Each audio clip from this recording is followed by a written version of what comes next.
Hi friend, इस video के माध्यम से हम देखने वाले हैं बिहार दरोगा एग्जाम के लिए एडुट्रैक के द्वारा आयोजित कराया गया खाकी टेस्ट सीरीज का टेस्ट नंबर 7 को। दोस्तों, हमने 1 से लेकर के 6 तक के टेस्ट को काफ़ी अच्छे से देख रखा। ये हमारा आज का टेस्ट नंबर 7 होगा। जैसा कि आप सभी को पता है कि 3 मई 2025 से एडुट्रैक के द्वारा प्रत्येक सैटरडे और संडे को ऑनलाइन और ऑफलाइन के माध्यम से टेस्ट सीरीज का आयोजन कराया जाता है बिहार दरोगा एग्जाम के लिए। तो आइए हम देखते हैं आज के अपने पहले प्रश्न को। आप हमें कमेंट के माध्यम से ज़रूर बताएंगे कि आपने इसमें कितने प्रश्नों का करेक्ट उत्तर किया है। आज का हमारा पहला प्रश्न होगा कि पैरा ओलंपिक 2024 में भारत ने कुल कितने पदक जीते हैं। तो हमारा उत्तर हो जाएगा option number C. Para Olympic 2024 में भारत ने कुल 29 पदक जीते हैं। ठीक है, आइए प्रश्न नंबर 2 को देखेंगे। प्रश्न नंबर 2 कह रहा है कि सौभाग्य योजना किससे संबंधित है। तो उत्तर हो जाएगा हमारा ऑप्शन नंबर सी। सौभाग्य योजना का संबंध है आर्थिक तौर पर कमजोर परिवारों को निःशुल्क बिजली कनेक्शन उपलब्ध कराना। ठीक है, आइए हम देखते हैं प्रश्न नंबर 3 को। प्रश्न नंबर 3 कह रहा है कि निम्नलिखित में से कौन ब्रिक्स का सदस्य देश नहीं है। निम्नलिखित में से कौन ब्रिक्स का सदस्य देश नहीं है। तो आइए हम पहले देख लेते हैं कि ब्रिक्स का सदस्य देश कौन कौन है। तो देखिए, इसके नाम में ही इसका सदस्य छुपा हुआ है। B for Brazil, R for Russia और I for India, C for China, S for South Africa. ठीक है, इसमें हमें कहीं ब्रिटेन नहीं दिखा, तो ब्रिटेन इसका सदस्य देश नहीं है। ठीक है, आइए हम देखेंगे प्रश्न नंबर 4 को। प्रश्न नंबर 4 कह रहा है कि जल जीवन मिशन के तहत 100% कवरेज के लिए सरकार ने कुल व्यय वृद्धि के साथ योजना को कितने वर्ष तक के लिए बढ़ा दिया है। तो उत्तर हो जाएगा हमारा ऑप्शन नंबर डी, 2028 तक के लिए बढ़ा दिया गया है। ठीक है, आइए हम प्रश्न नंबर 5 को देखेंगे। प्रश्न नंबर 5 कह रहा है कि बिम्स्टेक युवा शिखर सम्मेलन 2025 का आयोजन किस राज्य में किया गया। तो उत्तर हो जाएगा हमारा ऑप्शन नंबर बी, गुजरात के गांधीनगर में किया गया। ठीक है, आइए हम देखेंगे प्रश्न नंबर 6 को। प्रश्न नंबर 6 कह रहा है कि 34वां व्यास सम्मान 2024 किसे प्रदान किया गया। 34वां व्यास सम्मान 2024 किसे प्रदान किया गया। तो उत्तर हो जाएगा हमारा ऑप्शन नंबर बी, सूर्य बालाजी को प्रदान किया गया। ठीक है, आइए हम देखेंगे प्रश्न नंबर 7। प्रश्न नंबर 7 क्या कह रहा है, हम उसे देखते हैं। प्रश्न नंबर 7 कह रहा है कि 18वीं भारत वन स्थिति रिपोर्ट 2023 के अनुसार वन रिपोर्ट 2021 की तुलना में 2023 में वन और वृक्षावरण में कितने वर्ग किलोमीटर की वृद्धि दर्ज की गई है। तो उत्तर हो जाएगा हमारा ऑप्शन नंबर ए, 1446 वर्ग किलोमीटर की वृद्धि की गई है। दोस्तों, प्रश्न कह रहा है कि 2021 की तुलना में 2023 में टोटल कितने वर्ग किलोमीटर में वन और वृक्षावरण की वृद्धि की गई है। तो 1446 वर्ग किलोमीटर की वृद्धि की गई है। और भारत में कितने प्रतिशत पे अभी वर्तमान में वन और वनावरण है। तो 25.17, कितना 25.17% पे वन एवं वृक्षावरण है। ये काफ़ी महत्वपूर्ण डेटा है, इसे पूछा जाता है। और सबसे ज़्यादा वन किस राज्य में पाया जाता है। तो सबसे ज़्यादा वन पाया जाता है मध्य प्रदेश में। और प्रतिशत की दृष्टि से सबसे ज़्यादा वन किस राज्य में पाया जाता है। तो सबसे ज़्यादा मिजोरम में पाया जाता है। ठीक है, आइए हम प्रश्न नंबर 8 को देखते हैं। प्रश्न नंबर 8 कह रहा है कि भारत में कब तक मलबा मुक्त अंतरिक्ष मिशन का लक्ष्य रखा गया है। भारत में कब तक मलबा मुक्त अंतरिक्ष मिशन का लक्ष्य रखा गया है। तो उत्तर हो जाएगा हमारा ऑप्शन नंबर सी, 2030 तक। ठीक है, आइए हम देखेंगे प्रश्न नंबर 9 को। प्रश्न नंबर 9 कह रहा है कि हाल ही में किस देश के द्वारा विश्व में पहली बार एक व्यक्ति के मस्तिष्क को डॉक्टरों द्वारा मस्तिष्क प्रत्यारोपण किया गया है।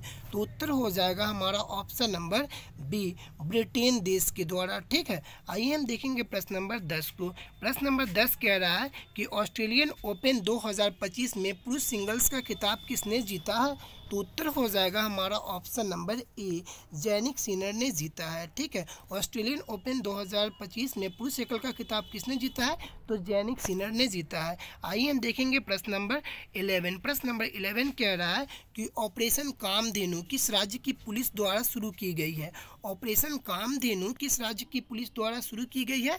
तो उत्तर हो जाएगा हमारा option number A, Jammu Kashmir के द्वारा शुरू की गई है। ठीक है, दोस्तों, अभी पूछा जा रहा है वर्तमान वर्तमान में काफ़ी अपडेटेड क्वेश्चन है कि जेड मोड़ सुरंग का उद्घाटन किस राज्य में किया गया है, तो जम्मू कश्मीर राज्य में ही किया गया है। ठीक है, आइए हम देखेंगे प्रश्न नंबर 12 को। प्रश्न नंबर 12 कह रहा है कि माउंट किलिमंजारो पर भारतीय राष्ट्रीय ध्वज फहराने वाले एशिया की सबसे कम उम्र के पर्वतारोही कौन बन गए हैं। माउंट एवरेस्ट यानी किलिमंजारो पर भारतीय राष्ट्रीय ध्वज फहराने वाले एशिया की सबसे कम उम्र के पर्वतारोही कौन बन गए हैं, तो उत्तर हो जाएगा हमारा ऑप्शन नंबर ए, तेगवीर सिंह बन गए हैं। ठीक है, आइए हम देखेंगे प्रश्न नंबर 13 को। प्रश्न नंबर 13 कह रहा है कि किस रोग से होने वाली मौत को समाप्त करने के उद्देश्य से अफ्रीकी देश के स्वास्थ्य मंत्रियों ने हाल ही में याओंडे घोषणा पर समर्थन किया है। याओंडे घोषणा का समर्थन किया है, तो दोस्तों याओंडे घोषणा का संबंध है मलेरिया रोग से। ठीक है, किससे संबंध है, तो मलेरिया रोग से। ऑप्शन नंबर डी करेक्ट हो जाएगा। आइए हम देखेंगे प्रश्न नंबर 14 को। प्रश्न नंबर 14 कह रहा है कि वर्ष 2024 में भारतीय वायुसेना का सबसे बड़ा अभ्यास गगन शक्ति कहाँ संपन्न हुआ है, तो गगन शक्ति कहाँ संपन्न हुआ है, तो जैसलमेर में संपन्न हुआ है। ठीक है, आइए हम देखेंगे प्रश्न नंबर 15 को। प्रश्न नंबर 15 कह रहा है कि बिहार का मुख्य सचिव किसे नियुक्त किया गया है, तो बिहार का मुख्य सचिव नियुक्त किया गया है अमृतलाल मीणा जी को। ठीक है, बिहार का मुख्य सचिव किसे नियुक्त किया गया है, तो अमृतलाल मीणा जी को नियुक्त किया गया है। दोस्तों वीडियो अगर आपको धीमा लगे तो आप 1.5 की स्पीड में इसे देख सकते हैं। ठीक है, आइए हम प्रश्न नंबर 16 को देखते हैं। प्रश्न नंबर 16 कह रहा है कि हाल ही में किस राज्य की विधानसभा ने एंटी रेप बिल 2024 पास किया है। हाल ही में किस राज्य की विधानसभा ने एंटी रेप बिल 2024 पास किया है, तो उत्तर हो जाएगा हमारा ऑप्शन नंबर डी, पश्चिम बंगाल राज्य ने पास किया है। ठीक है, आइए हम देखेंगे प्रश्न नंबर 17। प्रश्न नंबर 17 कह रहा है कि भारत का पहला जनरेशन बीटा बेबी बॉय किस राज्य में पैदा हुआ है।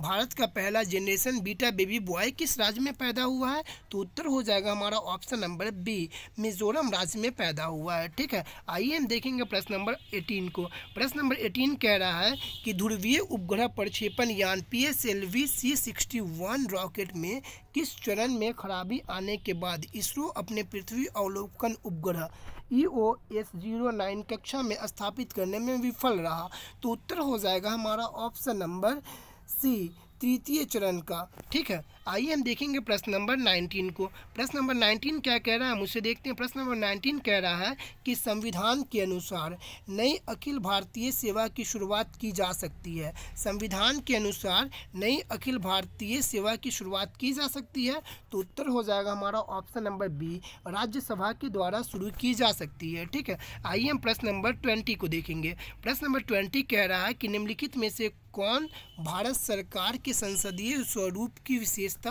को व्यक्त करता है।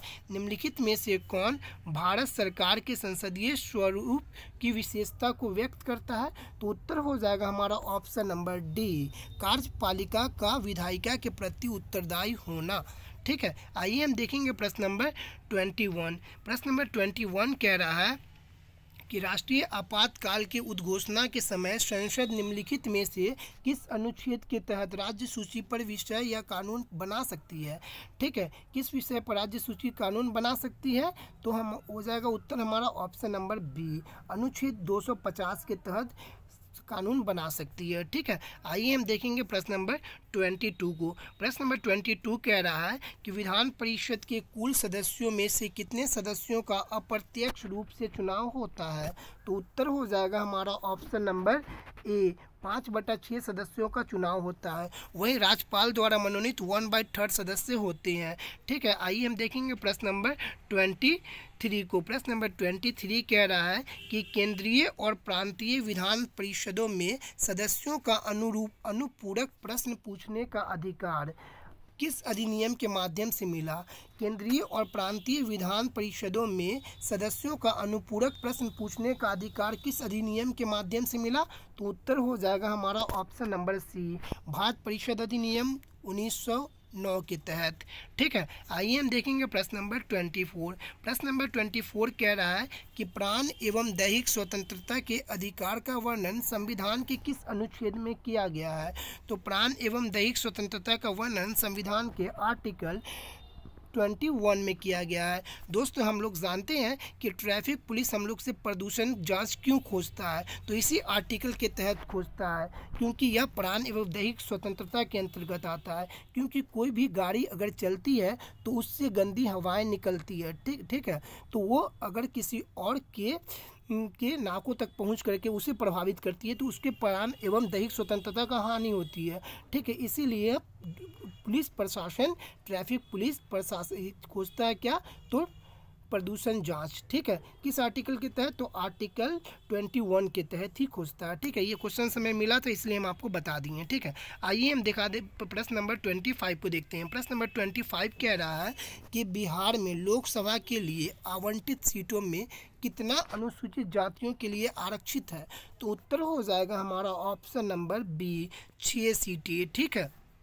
आइए हम प्रश्न नंबर 26 को देखते हैं। प्रश्न नंबर 26 कह रहा है कि निम्नलिखित में से किसने राष्ट्रपति नियुक्त होने से पूर्व उपराष्ट्रपति के पद पर कार्य नहीं किया, तो उत्तर हो जाएगा हमारा option number A, Neelam Sanjiva Reddy ने उपराष्ट्रपति के पद पर कार्य नहीं किया बल्कि सिर्फ राष्ट्रपति के पद पर कार्य किया। कौन, तो नीलम संजीवा रेड्डी ने।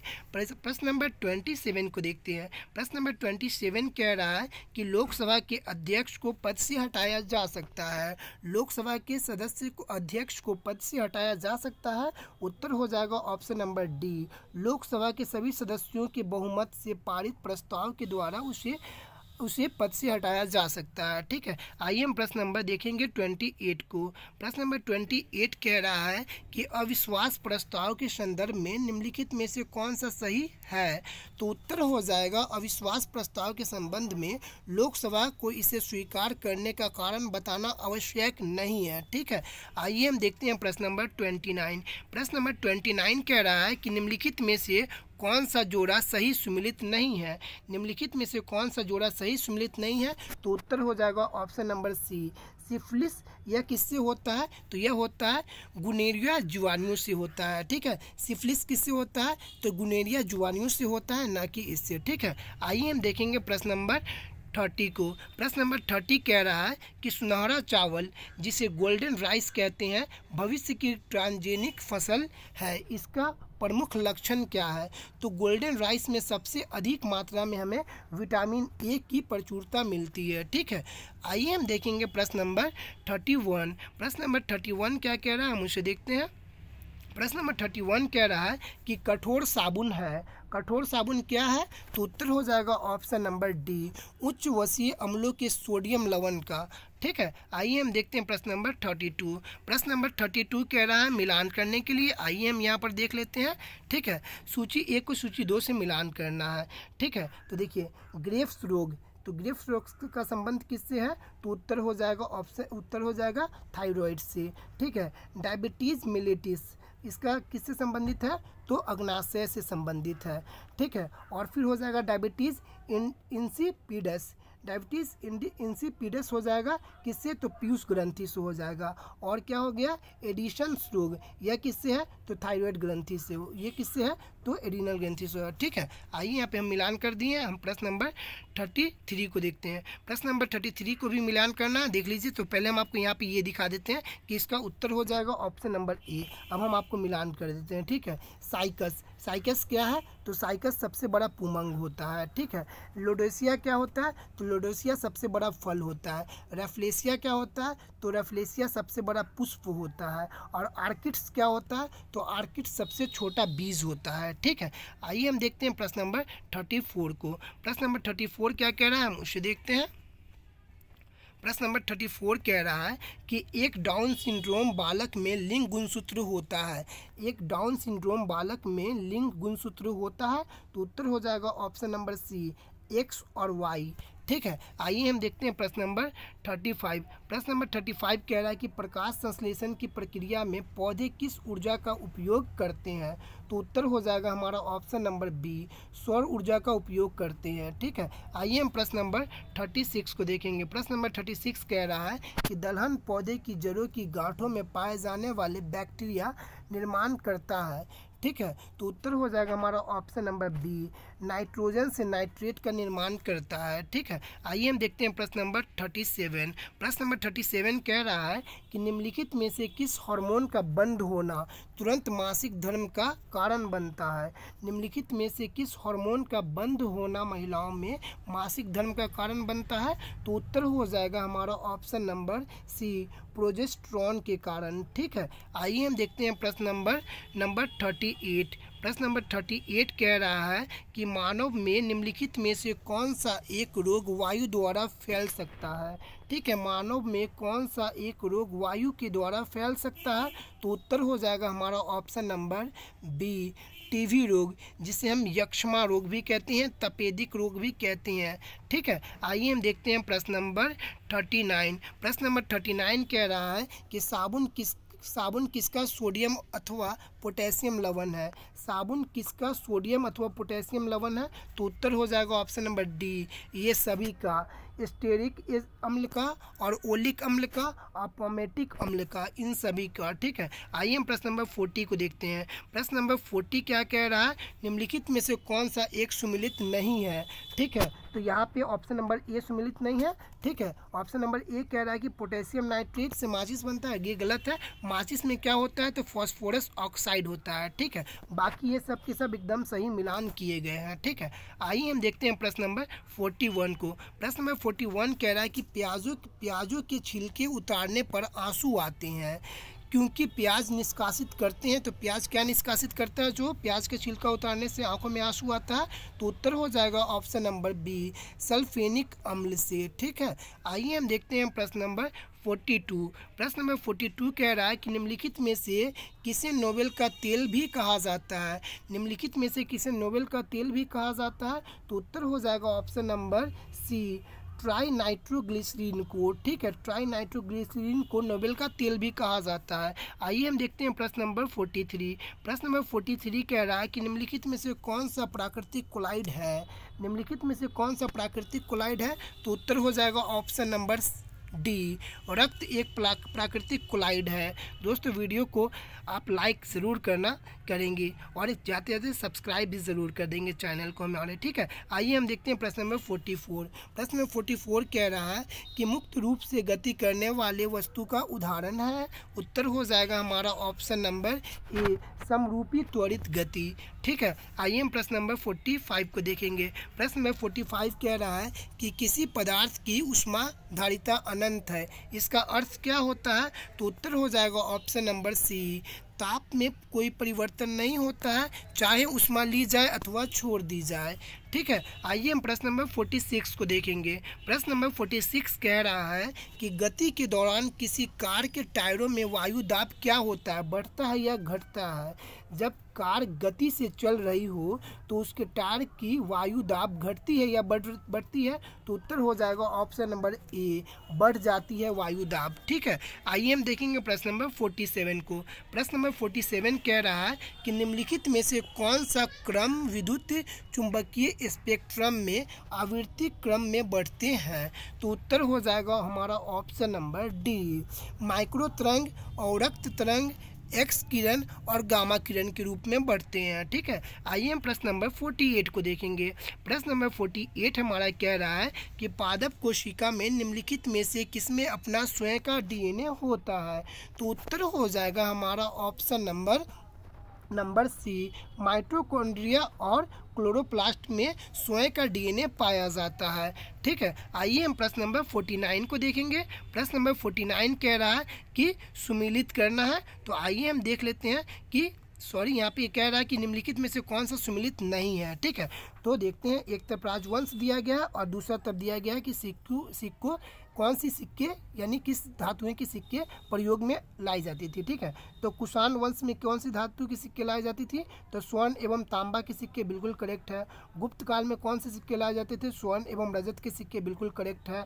और कलचुरी राजवंश में कौन से सिक्के लाए जाते थे, तो स्वर्ण, रजत एवं ताम्र के सिक्के लाए जाते थे। ठीक है, लेकिन सातवाहन में स्वर्ण सिक्के उपयोग नहीं होते थे, बल्कि शीशे के सिक्के उपयोग होते थे, रजत के सिक्के उपयोग होते थे और तांबा के शीशे उपयोग होते थे सिक्के। ठीक है, सातवाहन में कौन कौन से उपयोग होते थे, रजत के सिक्के, तांबा के सिक्के और सीसा के सिक्के, ठीक है। रजत किसे कहते हैं? तो चांदी को कहते हैं, ठीक है। आइए हम देखते हैं प्रश्न नंबर 50 को। प्रश्न नंबर 50 कह रहा है कि राक्षी तगड़ी का युद्ध, जिसे तालीकोटा का युद्ध भी कहते हैं, आप हमें कमेंट के माध्यम से बताएंगे कि यह युद्ध कब हुआ था। राक्षी तगड़ी का युद्ध, जिसे तालीकोटा का युद्ध भी कहते हैं, इस युद्ध के समय विजयनगर साम्राज्य का शासक निम्नलिखित में से कौन था?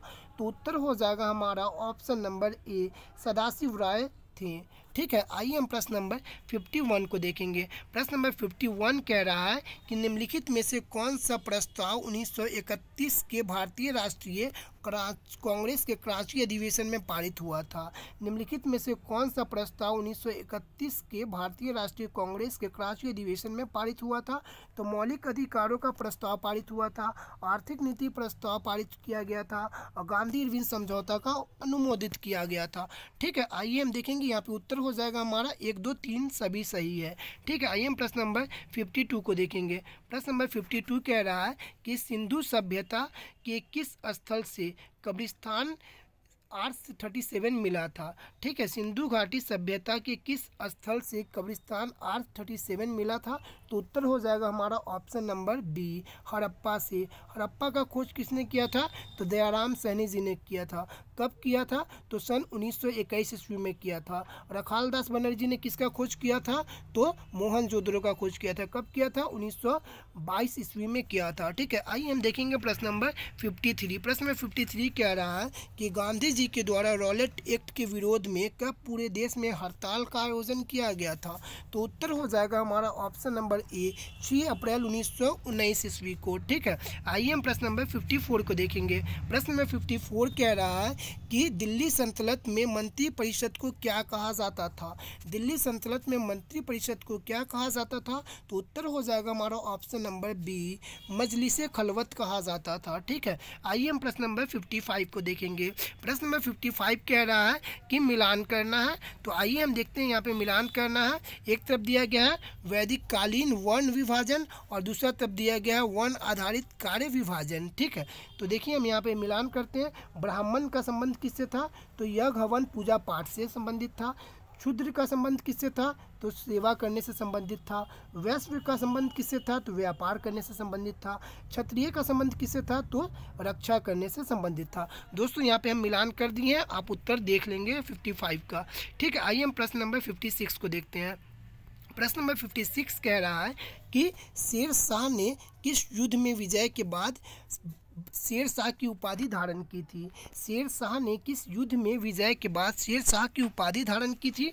तो उत्तर हो जाएगा हमारा ऑप्शन नंबर सी, चौसा के युद्ध के बाद। चौसा का युद्ध कब हुआ था? तो 1539 ईस्वी में हुआ था। किसके किसके बीच हुआ था? तो बाबर, हुमायूं और शेरशाह सूरी के बीच हुआ था। किसके बीच हुआ था? हुमायूं और शेरशाह सूरी के बीच हुआ था चौसा का युद्ध। और बिलग्राम का युद्ध कब हुआ था?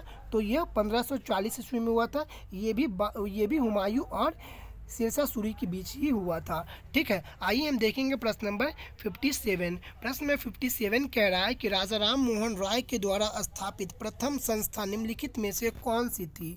तो उत्तर हो जाएगा हमारा ऑप्शन नंबर ए, आत्मीय सभा सबसे पहले की गई थी 1815 में भी, ठीक है। 1815 में आत्मीय सभा की स्थापना की गई थी राजा राम मोहन राय के द्वारा, ठीक है। आइए हम देखते हैं प्रश्न नंबर 58। प्रश्न नंबर 58 कह रहा है कि किस गवर्नर जनरल ने 1839 ईस्वी में कोलकाता से शेरशाह सूरी मार्ग का नाम बदलकर ग्रैंड ट्रंक रोड कर दिया? इस मार्ग का पुनर्निर्माण करवाया था किसने? तो उत्तर हो जाएगा हमारा option number C, Lord Auckland ने करवाया था, ठीक है। आइए हम देखते हैं प्रश्न नंबर 59। प्रश्न नंबर 59 है कि अरब यात्री इब्न बतूता किस सुल्तान के काल में भारत आया था? तो अरब यात्री इब्न बतूता मोरक्को से आया था और यह किसके काल में आया था? तो एमबीटी के काल में आया था। एमबीटी मीन्स मोहम्मद बिन तुगलक के काल में आया था, ठीक है। आइए हम देखते हैं प्रश्न नंबर 60 को। प्रश्न नंबर 60 कह रहा है कि भारत छोड़ो आंदोलन के समय इंग्लैंड का प्रधानमंत्री निम्नलिखित में से कौन था? भारत छोड़ो आंदोलन के समय इंग्लैंड का प्रधानमंत्री निम्नलिखित में से कौन था? तो उत्तर हो जाएगा हमारा option number D, Winston Churchill ji थे, ठीक है। आइए हम देखेंगे प्रश्न नंबर 61। प्रश्न नंबर 61 क्या कह रहा है? मुझसे देखते हैं। प्रश्न नंबर 61 कह रहा है कि भारत में प्रथम अंग्रेजी समाचार पत्र प्रारंभ किया गया था। भारत में प्रथम अंग्रेजी समाचार पत्र प्रारंभ किया गया था। तो दोस्तों आप बताएं हमें कौन सा किया गया था। तो उत्तर हो जाएगा यहाँ पे ऑप्शन नंबर डी, इनमें से कोई नहीं किया गया था। ठीक है, तो प्रथम कौन किया गया था वो भी जान ले।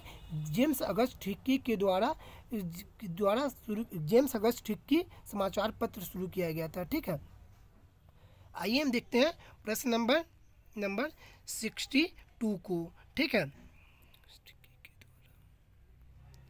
जेम्स अगस्ट हिक्की ये नाम था, में भी यह समाचार पत्र था, कमेंट करके बताइए, तो हम कंफ्यूज है। ठीक है, आइए हम देखेंगे प्रश्न नंबर 62। प्रश्न नंबर 62 कह रहा है कि निम्नलिखित में से कौन सा राष्ट्र द्वितीय विश्व युद्ध में मित्र राष्ट्र के समूह का सदस्य था। तो उत्तर हो जाएगा हमारा ऑप्शन नंबर बी, यूएसए का समूह यूएसए था। ठीक है, निम्नलिखित में से कौन सा राष्ट्र द्वितीय विश्व युद्ध में मित्र राष्ट्रों के समूह का सदस्य था। तो यूएसए था। ठीक है, आइए हम देखते हैं प्रश्न नंबर 63। प्रश्न नंबर 63 कह रहा है कि पारिस्थितिकी तंत्र के संगठक होते हैं। तो उत्तर हो जाएगा ऑप्शन नंबर बी, जीव और अजीव पारिस्थितिकी तंत्र के संगठक होते हैं। पारिस्थितिकी तंत्र का खोज किसने किया था और कब किया था। तो एजी ट्रांसले ने किया था। कब किया था, 1935 ईस्वी में। इसे अंग्रेजी में कहते हैं इकोसिस्टम। ठीक है, आइए हम देखेंगे प्रश्न नंबर 64। प्रश्न नंबर 64 कह रहा है कि आवृत्ति के आधार पर भारत में मुख्यतः भूकंप संभावित क्षेत्र स्थित है।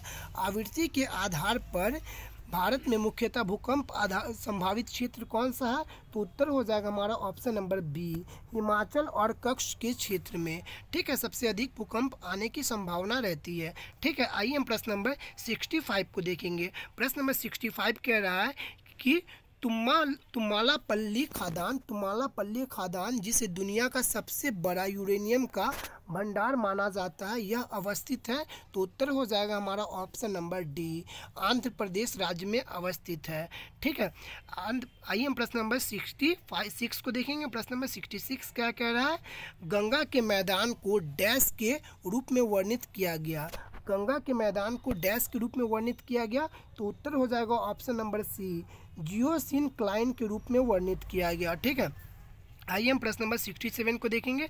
प्रश्न नंबर 67 है दोस्तों, थोड़ा सा धुंधला हो गया, आप एडजस्ट कीजिएगा, हम पढ़ के आपको बता रहे हैं। प्रश्न नंबर 67 कह रहा है कि निम्नलिखित में से कौन सी जल संधि अमेरिका और रूस को अलग करती है। तो उत्तर हो जाएगा यहाँ पे हमारा ऑप्शन नंबर ए, बेरिंग जल संधि अमेरिका और रूस को अलग करती है। ठीक है, आइए हम देखते हैं प्रश्न नंबर 68। प्रश्न नंबर 68 कह रहा है कि वर्षा जल संचयन किसके लिए फ़ायदेमंद होता है। वर्षा जल संचयन किसके लिए सबसे अधिक फ़ायदेमंद होता है। तो उत्तर हो जाएगा ऑप्शन नंबर डी, भूमिगत जल स्तर में सुधार के लिए सबसे ज़्यादा फायदेमंद होता है। ठीक है, प्रश्न नंबर 69 को देखेंगे। प्रश्न नंबर 69 कह रहा है कि स्वर्णिम चतुर्भुज राज्य मार्ग भारत किन शहरों को आपस में जोड़ता है। स्वर्णिम चतुर्भुज राजमार्ग के भारत किन शहरों को आपस में जोड़ता है। तो उत्तर हो जाएगा option number A, Delhi, Kolkata, Chennai और मुंबई को जोड़ता है। ठीक है, आइए हम प्रश्न नंबर 70 को देखेंगे। प्रश्न नंबर 70 क्या कह रहा है, तो सूची 1 को सूची 2 से मिलान करना है। आइए हम यहाँ पे मिलान करते हैं। ठीक है, कॉफ़ी बोर्ड कहाँ है, तो कॉफ़ी बोर्ड कर्नाटक में है। ठीक है, रबर बोर्ड कहाँ है, तो रबर बोर्ड कोट्टायम में है। और तंबाकू बोर्ड कहाँ है, तो कोलकाता में है। चाय बोर्ड कहाँ है, तो गुट्टूर में है। ठीक है, कॉफ़ी बोर्ड कहाँ है, तो बेंगलुरु के कर्नाटक में है। रबर बोर्ड कहाँ है, तो केरल के कोट्टायम में है। और चाय बोर्ड कहाँ है, तो असम के गुट्टूर में है। और तंबाकू बोर्ड कहाँ है, तो पश्चिम बंगाल के कोलकाता में है। ठीक है, अब तो स्पष्ट हो गया होगा। आइए हम देखते हैं प्रश्न नंबर 71। प्रश्न नंबर 71 क्या कह रहा है, मुझसे देखते हैं। प्रश्न नंबर 71 कह रहा है कि सतलज तथा काली नदियों के बीच स्थित हिमालय के भाग को किस नाम से जाना जाता है। तो उत्तर हो जाएगा हमारा option number C, Kumaon Himalaya के नाम से जाना जाता है। ठीक है, आइए हम देखते हैं प्रश्न नंबर 72। प्रश्न नंबर 72 कह रहा है कि उत्तरी अमेरिका में नियाग्रा जलप्रपात किन दो झीलों के बीच स्थित है। नियाग्रा जलप्रपात किस दो झीलों के बीच स्थित है? तो उत्तर हो जाएगा हमारा ऑप्शन नंबर डी, ओंटारियो झील और ईरी झील के बीच स्थित है नियाग्रा जलप्रपात। ठीक है, आइए हम देखते हैं प्रश्न नंबर 73 को। प्रश्न नंबर 73 कह रहा है कि कृष्णा नदी पर स्थित श्रीशैलम बांध किस राज्य में स्थित है? तो कृष्णा नदी पर स्थित श्रीशैलम बांध स्थित है आंध्र प्रदेश राज्य में। ठीक है, आइए हम देखते हैं प्रश्न नंबर 74। प्रश्न नंबर 74 कह रहा है कि निम्नलिखित में से कौन सा युग्म सुमेलित नहीं है। ठीक है, तो यहाँ पे हम देख लेते हैं कि चुनिक हवाएं कहाँ चलती है? तो यूएसए में चलती है, बिल्कुल सही है। और फॉन हवाएं कहाँ चलती है? तो यह स्विट्जरलैंड में चलती है, बिल्कुल सही है। लू कहाँ चलती है? तो लू हमारे भारत में चलती है, बिल्कुल सही है। सिराको जो है ना वो सहारा मरुस्थल क्षेत्र में चलती है। ठीक है, अफ्रीका में, ना कि कनाडा में। तो यहाँ पे सी ऑप्शन गलत हो जाएगा, यह सुमेलित नहीं है। ठीक है, आइए हम देखते हैं प्रश्न नंबर 75 को देखेंगे। प्रश्न में 75 क्या कह रहा है, मुझे देखते हैं। बिहार में गंगा नदी में दक्षिण दिशा में मिलने वाली नदियों कौन सी है? बिहार में गंगा नदी में दक्षिण दिशा से मिलने वाली नदियाँ निम्नलिखित में से कौन सी नहीं है? ठीक है, तो यहाँ पे हम देख लेते हैं कि कौन सी नहीं है। तो उत्तर हो जाएगा हमारा महानंदा। यह कौन सी दिशा से निकलती है? तो बिहार के उत्तर पूर्व से निकलती है महानंदा, ना कि दक्षिण की ओर से निकलती है। दक्षिण से निकलती है कौन सा? क्रमनासा, पुनपुन और सोन।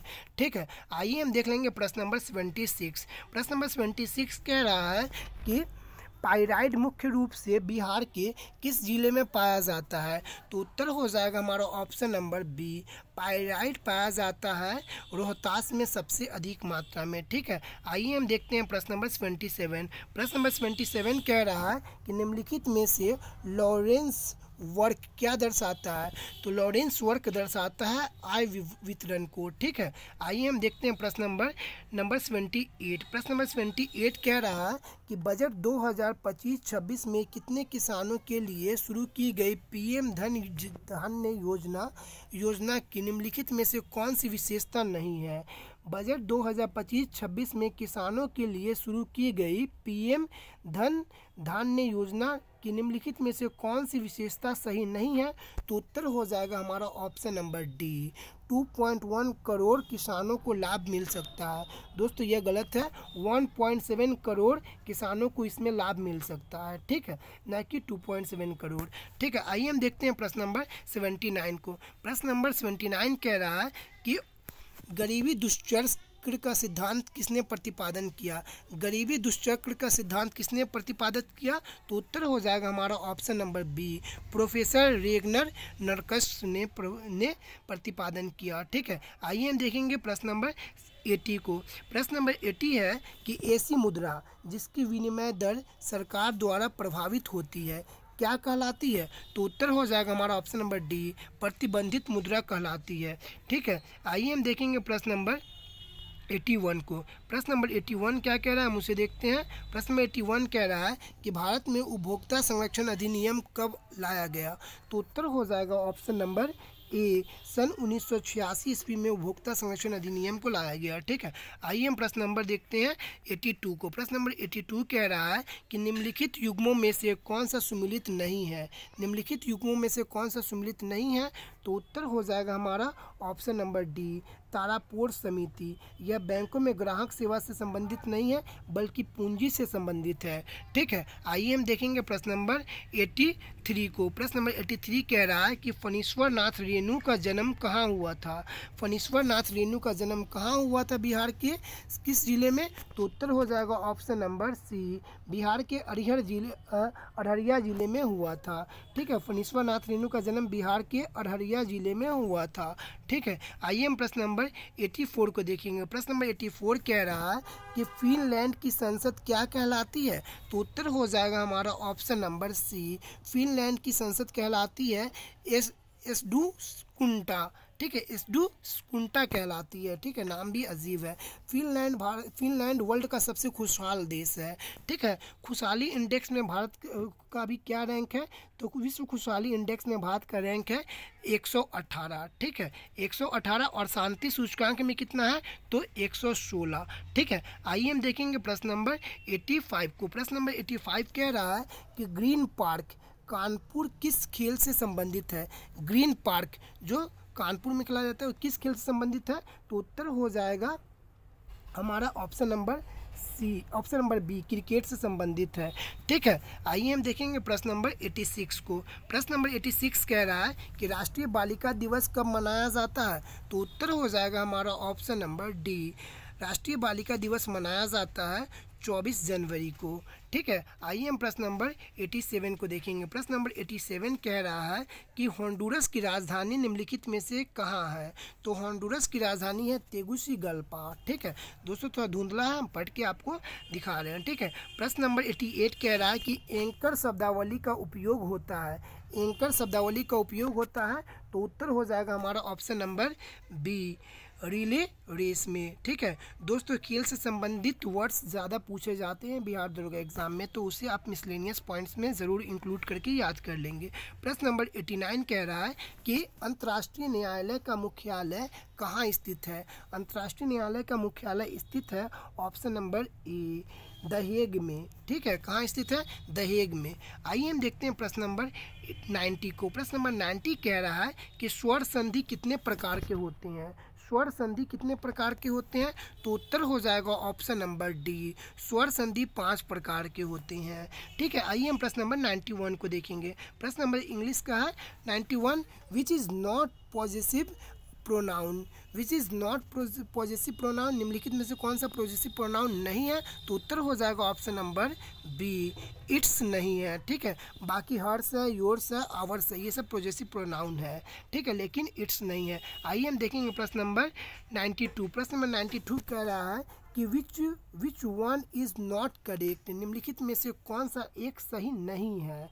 ठीक है, तो उत्तर हो जाएगा ऑप्शन नंबर डी, फोटोज़, ये सही नहीं है। इसमें फोटोज़ में केवल एस लगेगा, नॉट ई एस लगेगा। ठीक है, आइए हम देखते हैं प्रश्न नंबर 93। प्रश्न नंबर 93 कह रहा है कि द्विज इनमें से किसका पर्यायवाची शब्द है। द्विज इसमें से किसका पर्यायवाची शब्द है, तो उत्तर हो जाएगा ऑप्शन नंबर सी, ब्राह्मण का पर्यायवाची शब्द है द्विज।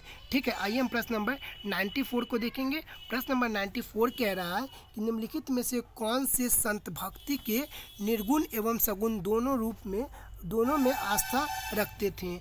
ठीक है, तो उत्तर हो जाएगा हमारा ऑप्शन नंबर ए, रामानंद दोनों में आस्था रखते थे, निर्गुण एवं सगुण दोनों में। ठीक है, आइए हम प्रश्न नंबर 95 को देखेंगे। प्रश्न नंबर 95 क्या कह रहा है, हम उसे देखते हैं। ये रीजनिंग का प्रश्न है। ठीक है, फिल करना है, आप इसे देख लेंगे, इसका उत्तर हो जाएगा 95। ठीक है, थोड़ा धुंधला है, छोड़िए इसे। ये प्रश्न हो जाएगा आपको मैथ्स से कौन सा, तो 96 नंबर है, तो इसका आप उत्तर देख लेंगे, 12 हो जाएगा। ठीक है, आइए हम देखते हैं प्रश्न नंबर 97। इसमें दिया गया है, इसे भी आप देख लेंगे, रीजनिंग का है। यहाँ पे क्या कह रहा है, तो आप इसे देख लेंगे। यहाँ पे है बी और डी, तो बी और डी 2 और 4 6 का स्क्वायर 36 होता है, और ई है और ई है और जी है, तो ई होता है 5 पे, जी होता है 7 पे, 7 + 12 होता है, तो 12 का स्क्वायर 44 होता है। उसी तरह इसका आप निकाल लेंगे। ठीक है, तो उत्तर हो जाएगा ऑप्शन नंबर सी, करेक्ट। आइए हम देखें प्रश्न नंबर 98 को। प्रश्न नंबर 98 चक्रवृद्धि ब्याज से है, इसे भी आप देख लेंगे, उत्तर हो जाएगा ऑप्शन नंबर ए, 48,000। ठीक है, आइए हम प्रश्न नंबर 99 को देखेंगे। प्रश्न नंबर 99 भी सीरीज का है, आप इसे मिलान कर लेंगे और हमें उत्तर बता देंगे कमेंट के माध्यम से 99 का। ठीक है, आइए हम प्रश्न नंबर 100 को देखते हैं, और ये हमारा अंतिम प्रश्न है।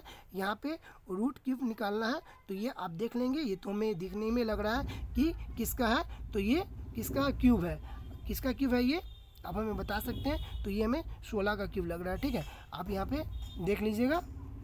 ठीक है, तो ये हमारा 1 से लेकर के 100 प्रश्न बिल्कुल करेक्ट कंप्लीट हो गया।